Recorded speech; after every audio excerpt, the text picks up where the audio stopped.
Well, good evening, everybody. My name is Alan Jackson, Footcandle Film Festival co-director and co-founder, and yes, I am spoofed up here for the award ceremony. It's the one time a year I get to wear a tuxedo, so we're going to put it to good use tonight. With me over to the right of me, the other side of the studio, is Chris Fry, the other co-director and co-founder of the Footcandle Film Festival as well. So, Chris, we're ready for the awards here tonight, right? So Let's do it. We had a good festival. We had a great selection. I think we played 32 films during the course of the entire 5-day festival this year. It was our 6th year holding the Footcandle Film Festival. And we just want to say, first off, before we get into anything else, thank you to everybody that participated online this year. Yeah. We know it was a different year. It was a little more on the challenging side, where we were faced with some new challenges, some change in direction in the way we handled the festival, and of course with technology too. And I know that as is the case with technology, there's going to be a few hiccups here and there, and I know it did affect some of you, so our apologies to anybody that had some difficulties connecting with the films or watching the films or the discussions afterwards. But we're going to continue working with the technology to make sure it's in place just in case we need it in the years to come, although our hopes are that we are back to in-person as soon as we feel like it's a good, safe, comfortable environment for everybody involved. Chris, I'm going to ask you a quick question and see if you can answer this for me. I'm going to put you on the spot here, okay? Uh-oh. Because we talk about technology, and we talk about how much that we had to move to this streaming environment. And it was really kind of a game time decision we had to make over the summer about how we were going to handle the festival. True. Would you want to take a guess at how many cumulative hours of film streaming took place in this festival over the last 5 days? Like, end to end, people watching films, if you were to stitch all those hours of film streaming together, what would you think it would be? Oh, wow. I'm really bad at this kind of thing. Let's say 60,000. I don't know. No, okay, now this is really disappointing. Then I'm going to give you a number that's so much lower. Okay, two. People only watched one film the entire time. It is a lot higher than two, okay, Chris, good. so that's great. Okay, Actually, good. we had over 1,200 hours of film streaming take place over the last 5 days of the festival, cool. which really, I mean, pretty impressive to think about, pushing out a lot of films for people to see. There's the benefit of obviously being able to watch it in your own home, the comfort of that, and the convenience. But also, I think the idea of being able to watch the films at a different schedule too. True. We had a programming schedule available that we made on public for the website and where you could order the tickets. But I think a lot of people love the flexibility of saying, let's just kind of watch them in the order we want to watch them or at the times we want to watch them, and that's great as well. We were also really happy with this festival that we had all but one screening had a live discussion afterwards with filmmakers involved with at least one of the films in that session. That's a first for us as well, I believe. I don't think that's ever happened, mainly because, of course, with the convenience of letting filmmakers join us remotely, definitely made a difference there as well. So overall, we think it's been a really successful festival. I think we've had some really outstanding films. If anything, the biggest regret is just we haven't had an audience to share it with in person. That's probably been the biggest disappointment, but we'll hope for the future and hope that we can move on and get back together and network and share experiences together in a theater in the future.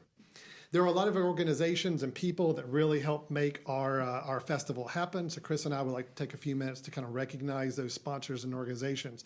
So as we get into this, we want to help thank this year's festival sponsors. These are organizations, people, individuals that we could not be doing this without. And I want to kind of introduce, we're calling this our founding sponsors because we realize that there are some organizations that have been supporting us since our very first year. So it's been 6 years straight of supporting the Footcandle Film Festival. They took a little bit of a chance that first year with a brand new concept, a brand new idea of a film festival. And we're just really excited that these organizations have been with us all 6 years so far. First up, and this is our primary sponsor and supporter throughout our festival career, is the United Arts Council of Catawba County. Honestly, this project just could not be possible without their support. They have been some of the biggest advocates for us, and not just our event, but it's amazing the number of events this organization brings to our area. The arts community here is so vibrant and strong. We really could not be doing this film festival without their support. This project was supported by the United Arts Council of Catawba County through the North Carolina Arts Council with funding from the state of North Carolina. So thank you to that organization most notably. the city of Hickory, they've also been a sponsor from the very beginning. Obviously, it makes us feel good when the city that the festival is in feels like we're an important event and supports us. So thank you for all you do for us. We also want to thank John and Connie Bools, not only for their ongoing support every single year of this festival, but also their volunteer time.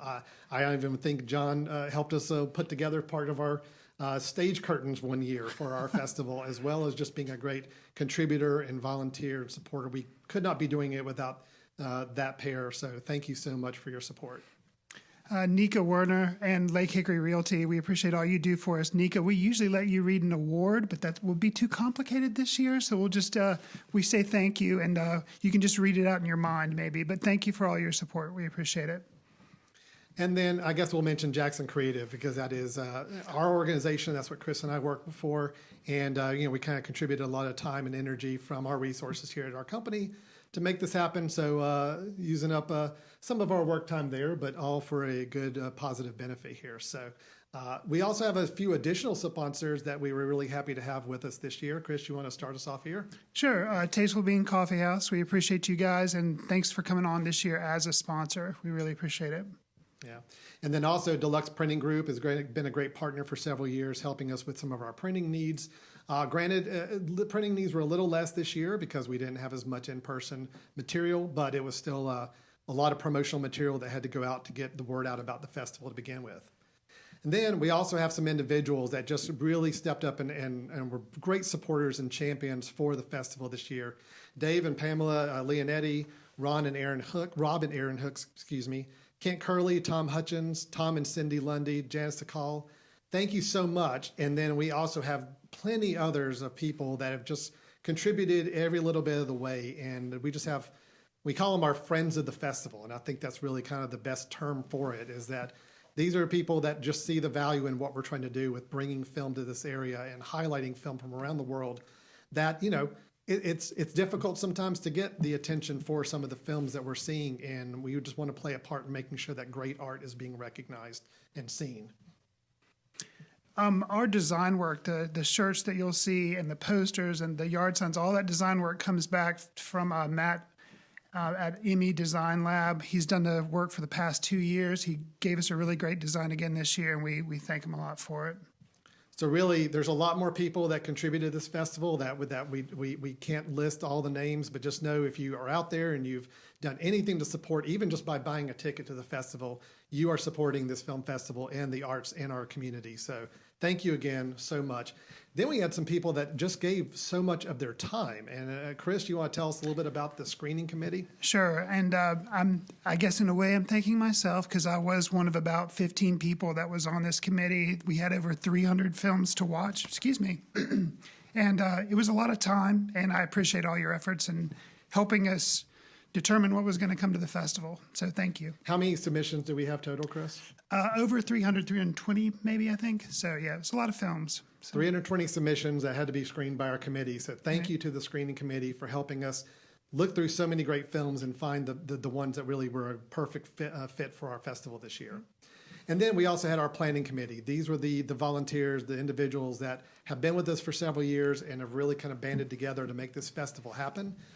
You'd see Chris and me up here on the camera during this presentations, but there's a whole group of people behind us that really made sure that this event went the way it did and was as successful as we feel like it's been. So thank you to everybody involved with that.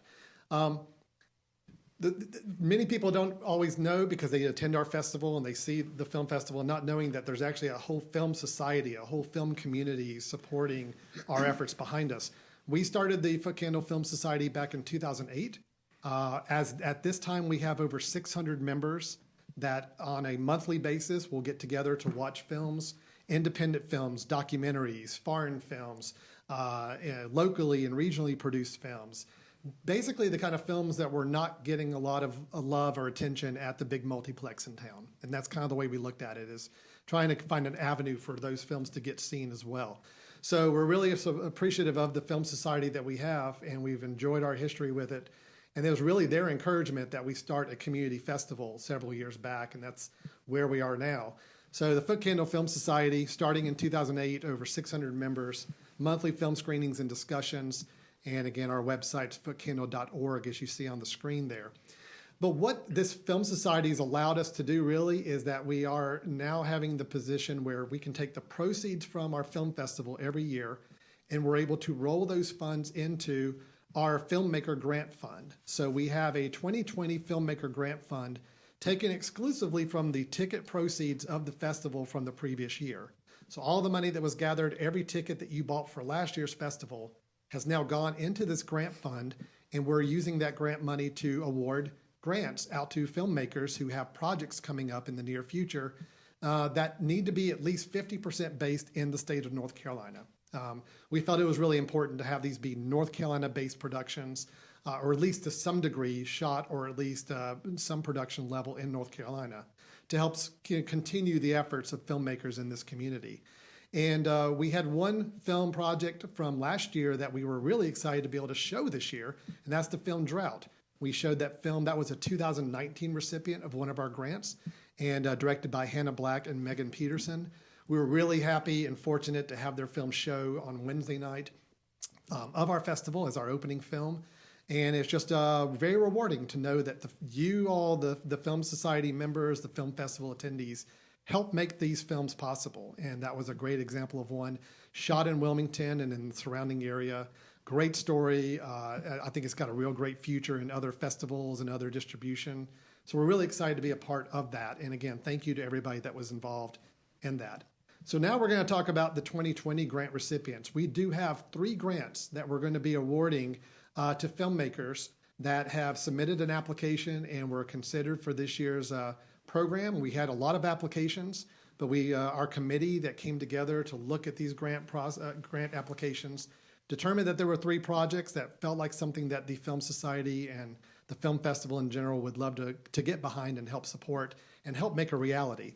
So what we're going to do is I'm going to call out each of these grant recipients, and we have the grant recipients with us. We're going to switch over to Zoom here in a second and let them one at a time just tell you a little bit about the project, tell you a little bit about why they're making the project they are, and what their hopes are for it, and maybe where they are in the production process. So the first up is The Problem of the Hero. And I know that was submitted as a working title, so we'll see if that's still the full title or not. But I know we have some of the people involved, Serena and David Van Brunnen. Let me flip over to you guys here, and I'm going to let you guys talk. And hold on just a second. And great. Welcome, guys. Good to see you. How are you doing? Thank you. We're well, and thank you so much. Thank you for everything you do. We're particularly glad to be grant recipients this year. Oh, wonderful. Well, I'd love to hear a little bit about the project. Tell us about the film. Sure. Well, we are EBZB Productions, and typically we do touring professional theater. In 2012, a little around the time you all got started, we started pursuing a play we were calling it Native. Okay. And it was about our native son from North Carolina, Paul Green, who many people know as a playwright. He wrote The Lost Colony, which many of our citizens have seen down in Manteo, North Carolina. He wrote a number of plays, was a big star at Playmakers. I think he really founded Playmakers Rep in Chapel Hill, where we're graduates from. Mm-hmm. And we've always been interested in him, but we were approached to generate greater awareness about his life. He's been gone for some time now, but his impact on our society as a playwright and a social justice activist was very important to remember. So we started pursuing a play, and we decided to focus on a very true to life moment in his career where he worked with Richard Wright on the Broadway adaptation of Richard Wright's novel called Native Son. And they collaborated at a time where, Blacks often did not work with whites. And it was just amazing how well they got on. And they were just like an on-fire team. And they're 2 weeks away from opening the Broadway production of Native Son. And they have a conversation. And they disagree on a single page of the script. The very end of the play. One page, Oh, wow. The very last bit of the play. And from this, we have an imaginary conversation. In essence, the conversation didn't exactly happen in the time frame that we have it set in, but it is created from things that they both said during their lifetimes, direct quotes. Wow. And it is this wonderful exploration of race, of politics, of class, social justice, economics. It's an amazing sort of debate. And the great thing about it is they listen to each other. Oh, nice. They really hear each other. Mm-hmm. I'll let you know if they change their minds either way, or you can see the film for the outcome on that. Right. But it really is a very powerful script. The original stage script was by Ian Finley, Mm-hmm. and he was our Piedmont Poet Laureate several years ago. And then we have had that adapted for the screen. The screenplay is a little different, but basically the same story. And we're really excited. We did shoots in Greensboro at the Carolina Theater with Brian Gray. We've been shooting around Durham, Raleigh.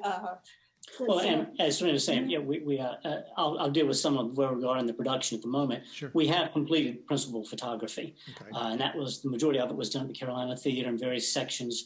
The theater, basically, it's a beautiful, I don't know if anybody's seen it or been inside it, but it's absolutely beautiful. Just finished a renovation in recent years.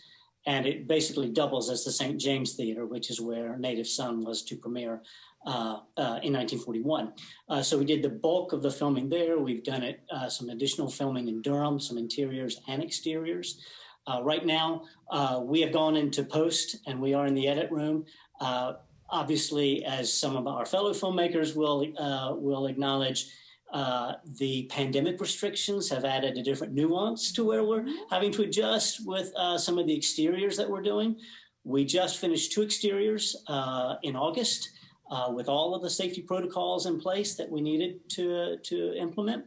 We have another one scheduled in October among the 2 exteriors we have remaining. And then we have a large crowd scene that we still have yet to film that we've held off. We did a variation of it, but we're hoping that in 2021 we will be able, as we are blending post and edit and doing this final exterior.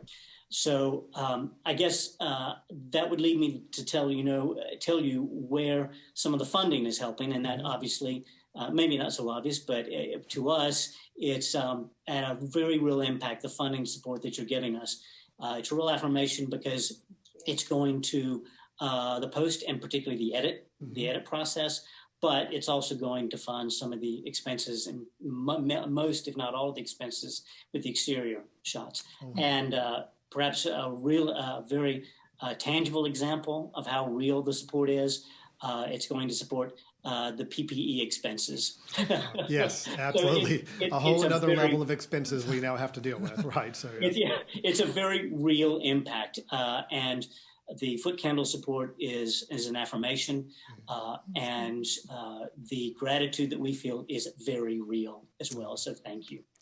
Thank you all very much. I know that it was very exciting to hear about the project, and again, our committee was really excited, and we can't wait to see it, and we'll look forward to hearing about it as you continue along. So thank you very much. Is The Problem of the Hero still the working title, or have you changed it?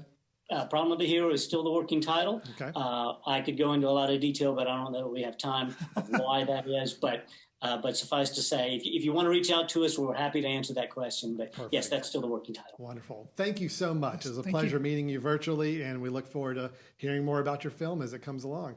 We have a second grant program that we want a film that we want to also mention, and that is the film Mama with by director and producer Taylor Sharp. And I know, Taylor, you're here with us, right, too, right? Yeah, there he is. Yes, Hey, I'm Taylor, here. how you doing? I'm doing well. Thanks for having me and everyone else on. Absolutely. Tell us about yourself and tell us about the film that we're going to be helping you out with. Great. So yeah, I'm Taylor Sharp, and I'm behind the film Mama, and I'm so gracious to you all and to the whole society and everyone who's at this festival to have made the grant funding possible. So I'm originally from Morganton, North Carolina, just down the road from Hickory. Oh, yeah. Used to actually go to Hickory to see movies from time to time when I was a kid. So Right. there's a lot of full circle things happening, getting introduced to you all at Footcandle. But I went to UNC Chapel Hill, and I now live in Durham and run Blue Cup Productions, where we have both narrative and documentary films in the works. But this film is a feature-length documentary that tackles the topic of grief and what we do with it. And it's the most personal storytelling project that I've worked on. So I'd be remiss if I didn't tell you a little bit of background context before I went into the details about the film. But back in 2010, when I was actually a junior in high school over in Morganton, I lost my mom to ovarian cancer. And soon after, with my high school English teacher, actually started a nonprofit organization called Casting for Hope. And we financially and emotionally assist women with gynecological cancers. And most principally do that through fly fishing, through a competitive fly fishing circuit that raises money, and through retreats for women and their caregivers. Wow. So I think early on in the grief process for me, that was where I put a lot of that energy, and that was my outlet. Certainly then, and still to this day, 10 years later, as we run the organization. So with the nonprofit, I tell our story and my story a lot. I'm very familiar with grief kind of being at the forefront of who I am now through all of our events and fundraising. But I always had an urge to dig deeper on what that meant and to make that a little bit more relatable to others. And it's actually through my two older brothers whose stories really touched me as well. Their own ways of interacting with grief, I think, during this time period. That's where I really got the inspiration from the film to a degree, is kind of comparing and seeing how my brothers and I were all dealing with grief. Someone, I think, especially as I became more into this filmmaking mode post college, as I decided to kind of become a full-time storyteller, I started to think about the possibilities for this project. And I remember the specific day when I really realized that I want, like, kind of what the message of the film was going to be about. And it's when a friend had told me that grief is love that has nowhere to go, which I think certainly resonates with a lot of people. But for me, I just wanted to paint the image that grief is this everlasting love that's begging to be repurposed, and there's so much power in that. So through all of our journeys, my oldest brother is a comedian based in Brooklyn. My middle brother is a musician in a band called Mipso, who's they're from North Carolina. And I think my story is obvious, how I've grieved through Casting for Hope. I'm working with patients on a daily basis who had similar journeys to my mom, and the relationships I have with them, I think, represent a lot of that. But my middle brother, Jacob, some of his earliest songwriting when he was just becoming a musician was very much related to having lost our mom. And even my oldest brother has these amazing moments of grief found in his career as a comedian. He didn't come out until after college, when he was in New York as a comedian, and he has this wonderful comedy show where he talks about his coming out process and how his words, our mom gently bullied him out of the closet on her dying days. And there's this beautiful love and connection found in that. So I wanted to be able to, through performance footage and archival home video footage, kind of tell the story of our family in that way, of the ways in which my brothers, through comedy and music, and me through fly fishing and nonprofit work, are all still actively allowing grief to be a very present part in our life, and trying to repurpose what a dark time was into light now.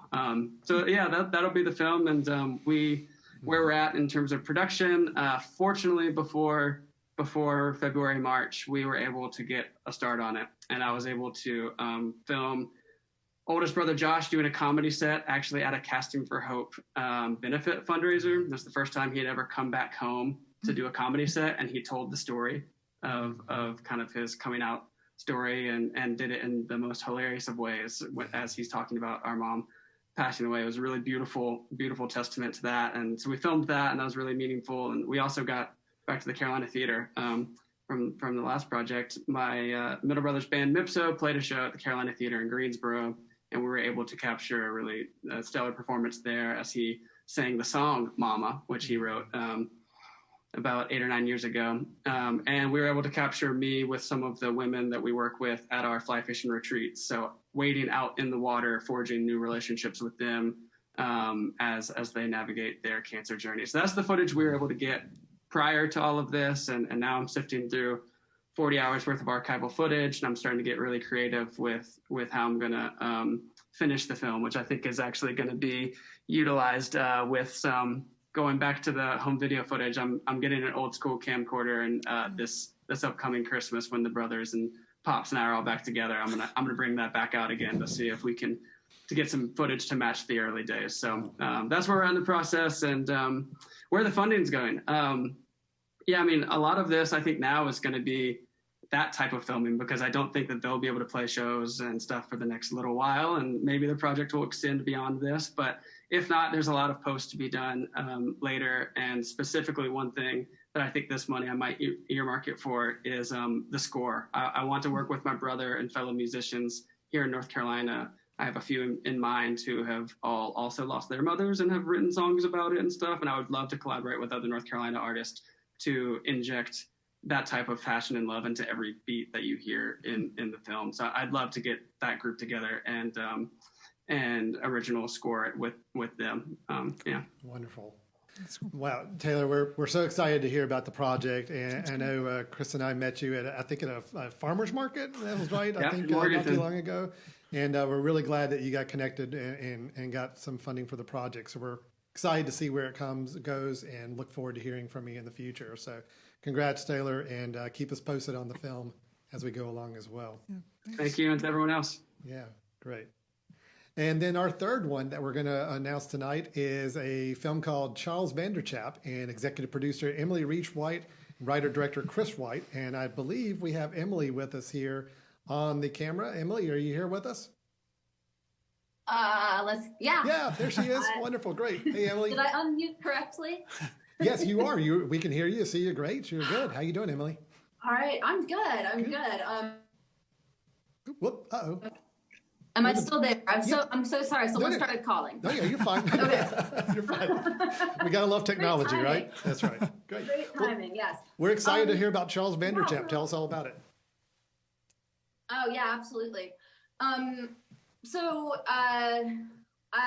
the executive producer of Charles Vanderchap. It's a short film. Mm-hmm. It's a sort of film within a film, filmmaking farce.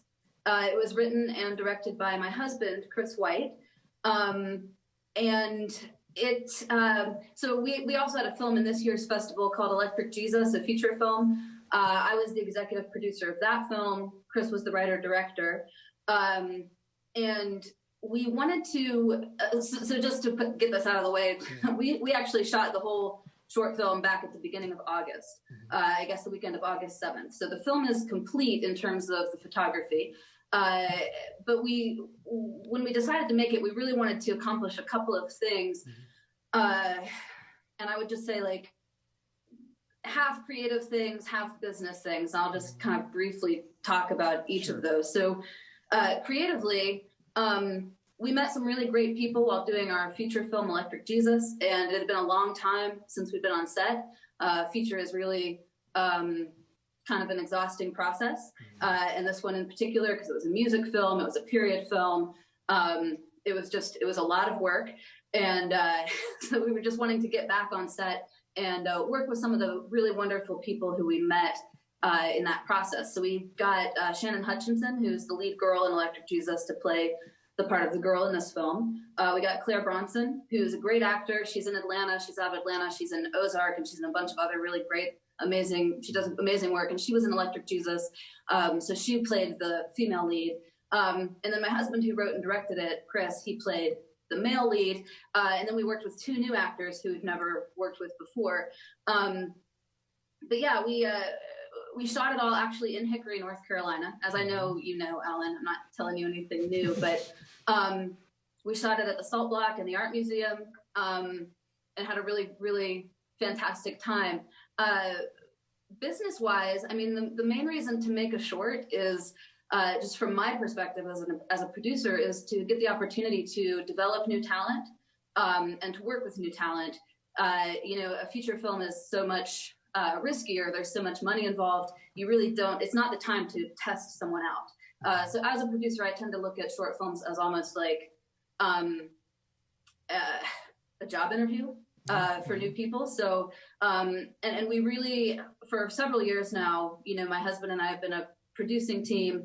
I mostly handle the business. He mostly does the creative, the writing and the directing, and sometimes the acting. So I guess for the past 3 years now, we've been in Footcandle. We had Unbecoming a couple years back. We had Molly last year, which Chris acted in and wrote. And I think that won audience favorite last year, which was great. And then this year we had the feature. So we've really gotten to know Footcandle well and enjoy it. And I saw the grant. I was like, I'd actually really love to shoot in Hickory and meet some North Carolina crew and cast. So we worked with some cool background actors in Hickory. We worked with great locations, some really good food. And then also I got to test out a new sound person, a new hair and makeup person, and you know, a few other people. I would have had a larger crew, but we actually, as everyone else has mentioned, of course, the COVID stuff, we had to keep the crew as small as humanly possible, so as to minimize risk and just make it doable and more affordable. But yeah, from a creative standpoint, a short film is a great opportunity to just try out an idea that maybe doesn't have the legs to be a feature film, or you don't really want to turn it into a feature film, and to flex your acting, your writing, and your directing muscles. And then again, from a production standpoint, I know a lot of great crew people in Atlanta and a lot of great crew people in South Carolina, but I haven't worked with many people out of North Carolina yet. So it was kind of a goal of mine to find some people in North Carolina who, you know, might be able to join us for a feature one day. And I think we accomplished it. So as far as what we'll be using the money for, obviously, since it's done, we'll be using it for the edit, which hopefully will start here in a couple of weeks. We've been touring around with the feature to film at film festivals. But I think we'll probably be able to start the edit here soon and have it done, hopefully by the end of the year is our goal. Cool. That's great, Emily. And I do want to also kind of give some credit over to you and Chris and all too. You know, when you guys were filming in Hickory, I found out about it and got to kind of drop by for a little bit and see what you guys were doing. I know with the COVID situation, it's been difficult for a lot of filmmakers, especially independent filmmakers, because of the extra now cost and time that has to go into protecting a set. And you guys had it down pat. You guys really were doing the right things and able to keep people working and getting on set and production, but keeping it extremely safe. And you took all the right measures. So I know it's something I'm sure a lot of the filmmakers on this are dealing with right now. So thanks for showing a good example of how that can work. Absolutely. And again, that's another thing that's good to practice in a short format before trying it on a feature. So absolutely. Great. Well, we're so excited. We cannot wait to see all 3 of these film projects. So thank you all. Congratulations to our grant recipients. Basically, our commitment to you is that as the projects are done, we're here to help promote, support, share it, and even host screenings for it. We want to make sure everybody gets a chance to see these films. So thank you for your application. Thank you for your energy on these films. And we are just really proud to be a part of it going forward. So congratulations with that. Thanks. So, Chris, we need to move on to something else in our program here. Okay. We just finished showing about 32 films total, I believe, over the course of the festival weekend here. And, you know, it's great to show the films. I think people enjoyed them. They were all part of a screening process, meaning they were really kind of what we felt like were the best selection of films to put together our festival this year.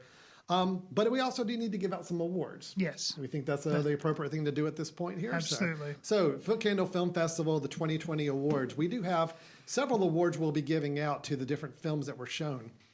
There is one award, though, I want to mention that was a little different. It was our second year of doing this, where we've already given out the awards. So they're not here to receive an award, but I do want to kind of recap for you what was done earlier in the festival. On September 24th, that was our Thursday evening, we actually had our second annual script writing award event. This was a competition we started last year, and we started it in partnership with the Lenoir University Visiting Writer Series. So the idea was that we wanted scripts to be submitted as part of a competition so we could help recognize screenwriters early in the process of developing and writing their scripts. We wanted to recognize some of those because we felt like that was another aspect of filmmaking that would really needed to be heralded some more. So the Visiting Writer Series approached us, and we were excited to be a part of it. They put forth some prize money, and we selected award recipients. Last year, we had just one winner that was named, but this year they broadened it out a little bit, and we actually had 2 recipients of the screenwriting award for this year. So the first one of those recipients was John Martins III. He was our runner-up winner in his script, The Fourth Psalm. And it was really exciting if you didn't get to see the actual screenwriting event. It is recorded, and we'll be sharing it on the Footcandle YouTube channel here in the next couple of days. We encourage you to watch the whole event. but we actually had a live table read done of some of the selected scenes from John's script, and it was really exciting. And then you got to hear from John himself talking about his script and his process and philosophy on script writing. So that was really exciting. And then Chris, you want to tell us about the other recipient? Sure. Winners? So the winner was The Last Blockbuster, and that was by Justin O'Neill Miller and Jeremiah Castleman. And we actually had students from the Lenore Rhine Playmakers put on some table read of that. And so that was a lot of fun as well. Yeah, so it was just an overall a great event. Again, we want to say thank you to Partnership for the Visiting Writer Series and the Footcandle Film Festival partnering together on this special event. It was really, really fun, and we hope to be doing it again going forward. Every plan right now is that we will be doing this going forward, and we can plan to make this an annual event. And again, it's just we could not be doing it without the partnership of the Lenore Rhine Visiting Writer Series at Lenore Rhine University. Thank you very much. So Chris, we are ready to go ahead and talk about our actual film festival awards. And as I mentioned, of the 30-some films that we showed, we actually have 6 different awards to give out tonight. And you see them up on the screen. They're listed. Our 2020 Film Awards, the categories are, we have Best Narrative Short Film, Best Narrative Feature Film, Best Documentary Short Film, Best Documentary Feature Film, and then we also have an audience favorite short film and audience favorite feature film. These are the 2 awards that were determined solely by the votes solicited during the festival weekend. So when you actually made a vote after the film was over, that voting you gave actually calculated into our audience favorite awards for those 2 categories. So Chris, with our first category, we are going to be going into, I've already lost my place. Let me see where we are. Oh, before we do, actually, there's one more thing I got to mention about the awards before. So every year we actually have a custom award made for that year's awards series. It'd be too simple just to use the same award every year. We want to give ourselves more work. We like complexity, so we Right. figured let's make a unique one every single year.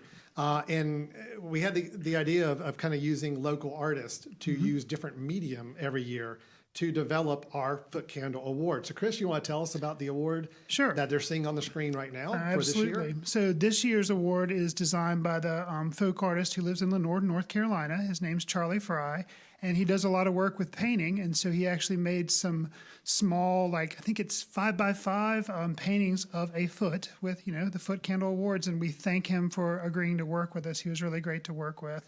Every year we have a different one. We'll already start looking for next year's design. And I know those of you on the Zoom with us, our guest with us on the presentation, can't see the graphic, but it's a really cool little folk art kind of foot that you're going to see as an award. So we're really excited about it. I think last year we used, what was the material we used last year, Oh, my Chris? goodness. You're putting me on the spot. Last year's was ceramic. Year before that, we've had wood, we've had blown glass, we've had 3D printed, we've had carved out of stone. So I don't know what next year's will be, but we'll start working on it. Anybody has any suggestions on materials we can use for next year's awards, please let us know. But yeah, it's just a fun way of mixing it up every year and still carrying forward. The only requirement we gave the artists is that it has to be a foot with a candle. That's basically, and they can just kind of take it from there and see what they do. Right.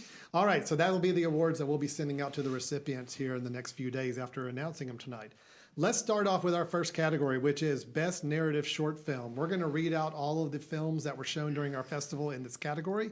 These were the acted or dramatic, scripted pieces that were shown both at our opening or Friday night short film selections, our night gallery, and as well as our narrative film shorts block that was shown later in the weekend.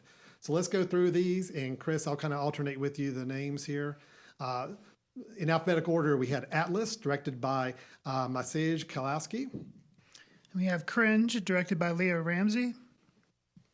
Extra Innings, directed by John Gray. Ashape, directed by Rebecca Walters. Flora, directed by Javier Kuhn. Gum, directed by Jacob Reed. Horace Piece, directed by Leo Brunel, Loris Cavalier, Camille Gilbert, and Oscar Mallet. Maestro, directed by Logic. Nighty Night, directed by Matt Porter. Nowhere to None, directed by Austin Hesse. Sales Ready, directed by Philip Steiger. Seance, directed by Johannes Frank. The Savarini Widow, directed by Loic Gallard. The Speed of Time, directed by William J. Stribling. And The Winkles, directed by Alice Vile. So with that, we're going to go ahead and announce our winner. So Chris, would you like to open up the first envelope for us here? Sure, absolutely.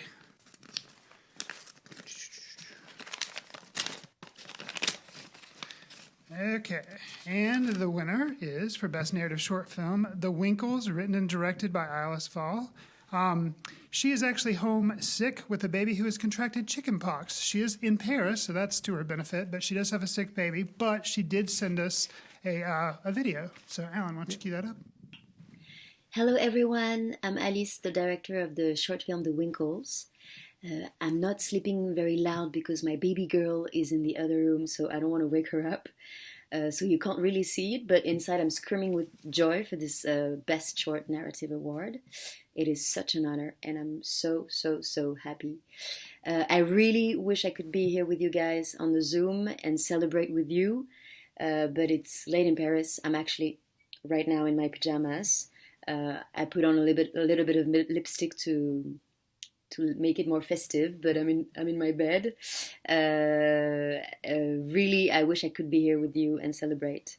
And I want to say thank you to the jury, and thank you for selecting the movie in the first place. It is really great that in those troubled times there is still festivals to support movies and support shorts, and it's really important. So thank you so much. I really hope I could meet you all in other times and other festivals around the world pretty soon. So thank you, and have a great night.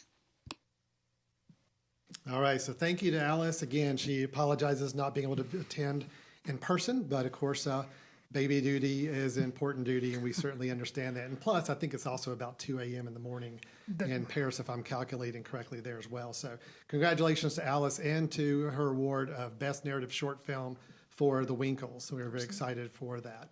Now let's move on to our next category, which is Best Narrative Feature-Length Film. So again, these would be from the 5 films that were shown throughout the weekend that were narrative films. Let's go ahead and read through the nominations here. Starting off, we have The Arbors, directed by Clayton Whitmer. Electric Jesus, directed by Chris White. I've Got Issues, directed by Steve Collins. The Miseducation of Bindu, directed by Prathana Mohan. And Topruk, directed by Sevgi Hirschhauser. So that is the nominees for the Best Narrative Feature Film. And you're going to let me open this one up? Yeah, Okay, alternate. good. It's fair. All right. We will share the excitement between the two of us here. Sure. And let's see what we have. And the winner of the Best Narrative Feature-Length Film is The Miseducation of Bindu, directed by Prathana Mohan, written by Prathana Mohan and Kay Tuxford. So, guys, can we get you to kind of join us here on the screen here? That was unexpected. Thank you so much. Yeah, wonderful. Well, anything you want to tell us about? I mean, I think a lot of people got to see the film, but anything you want to say to the audience or tell us about the film in case people didn't get to see it? Yeah, I mean, first of all, we want to thank you guys for having us at Footcandle and everybody who watched our film. We're sad that we couldn't be there in person, but we really enjoyed doing the Q&A and getting audience feedback. It's a coming-of-age high school film about a girl called Bindu and her trials and tribulations as she tries to escape a completely maddening day in high school. So it is still making its rounds at festivals. So if you didn't catch it here, if you follow us on our social media handles, you can find out where we're going to be next. But this is really unexpected. Thank you so much. Kate, congrats. Yeah, Kate, where are you? Thank you so much. I'm right here. Thank you so much, guys. Definitely was a delight to be here and be a part of this. I think Pratna said earlier in the Q&A we didn't necessarily even realize we were up for the nomination. So I think this is a delight. Thank you very much. Awesome. Well, congratulations. So again, I say this every year because it's true every year. We actually have, when we look at the ratings every single year, they are incredibly tight across many of the nominees. I think every year the film selections are getting stronger and stronger, and we see a much stronger level of competition. So again, we had a great slate of 5 films, very unique and diverse films. And but congratulations to Miss Education of Bendu for their win in that category this year. Absolutely. We're going to go ahead and move on to the best documentary short film, and this is would have been some of the ones. I think there were a couple played on the opening night selections. There were some played also in the special documentary shorts block that were shown throughout the rest of the weekend. So let's go ahead and read out the nominees for this award, Best Documentary Short Film. 5x7, directed by Michele Cittone. Sorry. Hebo, directed by Kevin Wells. Pink, White, and Blue, directed by Ash Malone. Remains, directed by Joe Day and Jose Rodriguez. Shaking a Singapore Spear, directed by Hannes Rahl. So those were the nominees for Best Documentary Short Film. And Chris, I believe it's your turn. I'm going to let you open up this and announce the winner here. All righty.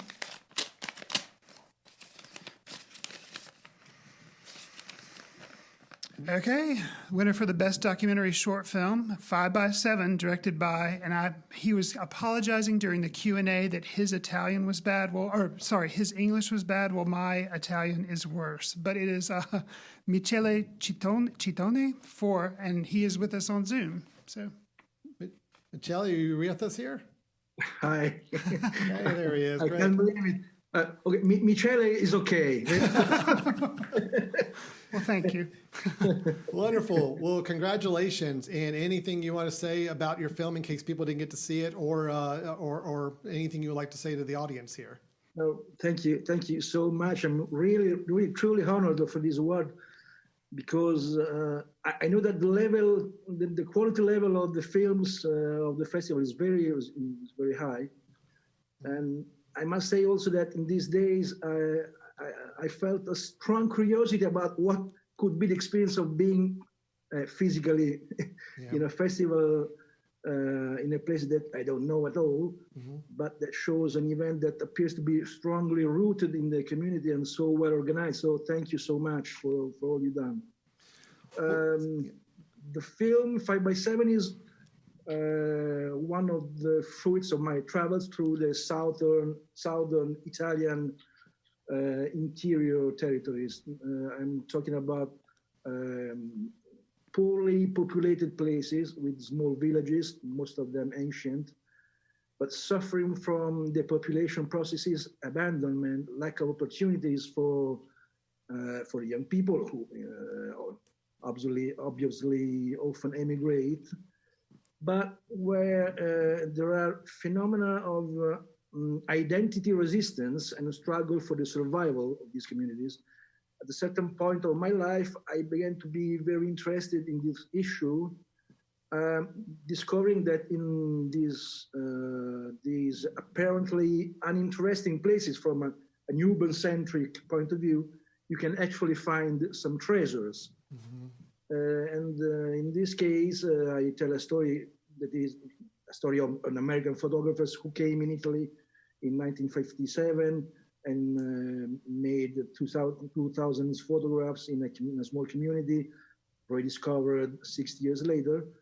But it's not only, I think, the story of an important but almost unknown episode of the history of the ethnographic photography, but also the film is a way to celebrate the commitment of people of goodwill who focus on cultural practices to fight against the disappearance of their villages. And people who are looking, as I like to say, a place in the contemporary world, but without denying the roots. And I think actually this is not only the theme of 5x7, but also many other works I made in southern Italy. Wonderful. Well, thank you so much. Congratulations. And, you know, I've also got to say, just for the record, we learned that we have a listener to our Footcandle Films podcast in Rome, Italy. Is that correct? Can I say that accurately, that you at least listen to one episode out there, right? I started to listen it after the selection in the festival. Wow, wonderful.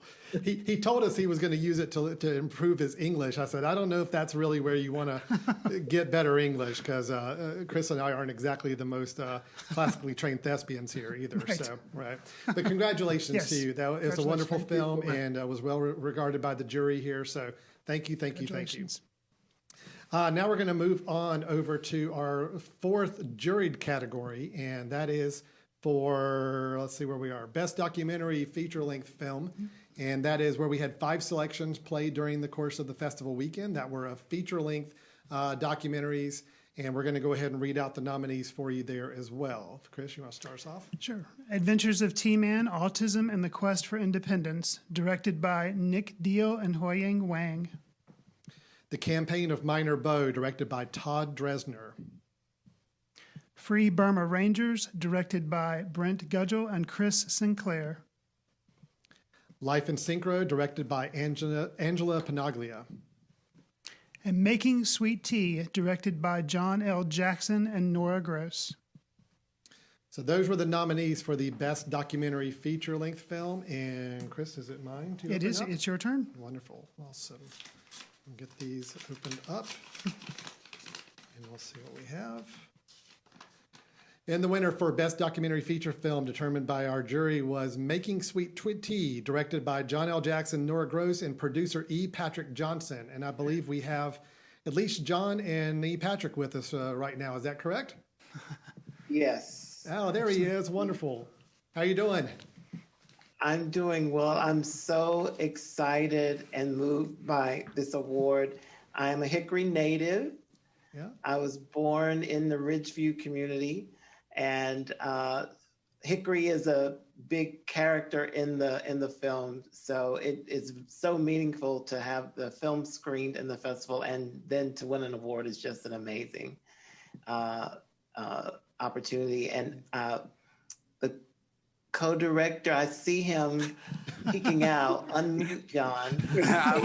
Come on and join us, guys. Fantastic. That's such wonderful news. Super excited to hear it. We love the film. We think Patrick does such a fantastic job helping to tell these stories. So we really appreciate this award. Oh, that's wonderful. Great. Well, thank you all very much, too. And I think as we talked about in the discussion of the film and, of course, some of the audience feedback as well, it was really kind of special to be able to screen a film that has such a heart in Hickory. And, of course, with E. Patrick's story, it was well received by the jury as well. So congratulations to you guys on the win there. Thank you. And I'll just say one last thing. Thank you all. Sure. It's so great to be a part of so many Carolina alums. I'm class of 89 and 91. So Serena, David, Taylor, and I know Alan, you're an alum too. So that's right. Go Heels. Go Heels. Absolutely. You got it. So that's great. Congratulations, guys. And thanks for joining us tonight for that. So, thank you. Yeah. So we have our audience favorite awards are our last 2 awards to give out. And again, as I mentioned earlier in there, those are the ones determined by the actual people who watch the films. You got to rate the films afterwards. Before I do that, I was a little remiss in that I don't think we announced our judges. So we did have a panel of judges for all the juried ones that we just gave out. So we're going to make sure we give them some proper credit. I apologize, I don't have the list in front of me, but we pulled from both past judges or past winners of our film festival awards, as well as some people in the arts community here in our area. And we really do appreciate the judges that were involved with the panels this year. We assigned them to each categories. They took their time to really watch the films and shared a lot of critique and ratings. And overall just came up with a consensus on the one that would win. And again, it was some very, very tight voting and some tight decisions there, but because they were overall very impressed with the slate of films that were being shown. But congratulations to the winners of the juried awards. Now let's move on, though, to our final 2 awards, which are our audience awards. And the first up is the Audience Favorite Short Film Award. So of all the short films, whether it's narrative or documentary, this was the one that received the highest rating average from our audience after viewing them over the course of the weekend. And Chris, would you like to do the honors with this one? Absolutely. Okay. So, winner for audience favorite short film is Atlas, writer-director Maciej Kozlowski. That's right. So unfortunately, they are not here to be with us tonight, but we will be certainly sharing their award and good news with them as soon as this event is over. That film was played as part of our narrative short films block that played throughout the weekend as well, and well received by the audience. Again, Yes. very, very tight. It got down to the hundredths of a point on the average ratings that we had to work with there. So they were very tight competition on these films, but Atlas was the winner, so congratulations to the director and the team involved in producing that film. And then now we will be moving on to our last award, which is the Audience Favorite Feature Film Award. This is any feature-length film, whether it is a documentary or narrative, anything of a feature length, which we, by definition, use to be 40 minutes or above. So any of the ones that were mentioned, the 10 that were listed as nominees in the other categories, are all eligible for this film award as well. So, Chris, is this... This is your turn. This is mine? Yep, Okay, good. it's your turn. All right. So the Audience Favorite Feature Film Award goes to Making Sweet Tea. Also, E. Patrick Johnson and John Jackson and Nora Gross. So let's see. Are you guys still here with us? Oh, my goodness. Wow. I don't even know what to say. Yeah. That's amazing. I know you already said everything the first time, so I don't know if there's anything else now to say, but this was one determined by the audience ratings overall. It was extremely tight, guys. We had to go back and really kind of check the scores because there's several very, very high audience favorite awards. But in the end of the day, after validation, it was Making Sweet Tea. So congratulations to you guys. Yeah, absolutely. Thank you. Yeah. I just want to say, for this one, I really want to dedicate this to my mom. Who I think steals the film every time. I know she's looking down and smiling, and so I just want to dedicate it to her. And I also want to send a special tribute to Charles Danner, who also, he's over my shoulder here on the image of the poster of the film, who lives there in Hickory, and whose story is sort of the dramatic climax of the film. Yeah, absolutely. It was great. And the only thing I would add, E. Patrick, is only one thing would have made this even sweeter, which is being able to go down there and receive it in person. So hopefully at some point we can make sure we go down and just thank you all in person. This is fantastic news. Yes, absolutely. Well, and we say this in all earnest to any of the films that were screened this year. We yearn for the day of having theaters back open where we can all come together as a group and experience films together. We will be happy to help host and find a way to provide a screening for really any of the films that were shown over the weekend, because we showed it over the course of the weekend, and I think people love the flexibility of seeing it over a 5-day period, but there's a lot of people we could still reach with these films if we set up some additional screenings. So please consider it an open invitation going forward for any of these films. Once theaters are back open and we can meet safely as a group and a community again, we would love to help host some of your screening films as public screenings here for the community. Absolutely. So, great.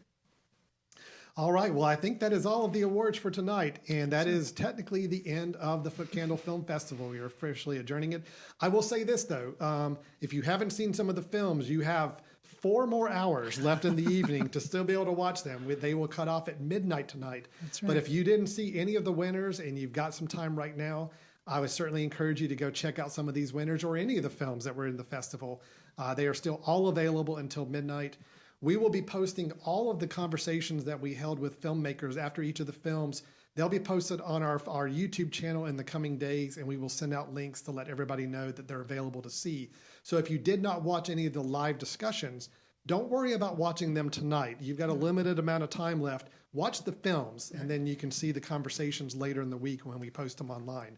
We want to make sure people can hear those conversations, and we hope it will also build up some energy and enthusiasm for your films out in the community and around the world as well. So, Chris, we actually have gone ahead and looked at dates for our 2021 Footcandle Film Festival. You want to let us know what those dates are going to be? Sure. So we'll be back the 22nd through the 26th of September 2021. So we look forward to hopefully actually seeing everyone in person next year. So that would be our preference by all means, but we will certainly kind of adapt to whatever the situation may be this time next year. But consider it an open invitation to come join us in Hickory next year for the film festival when we hold it. And we just look forward to seeing everybody one way or another. Thank you, everybody, for attending tonight. Thank you for your attendance at the festival. Thank you to all the filmmakers for providing us with some outstanding films to show this year. We really had a wonderful time in doing so. And I hope the audience members will please connect with these filmmakers and follow the films that they really liked and help us make sure more people can see them going forward. So thank you, everybody. Have a great rest of the evening.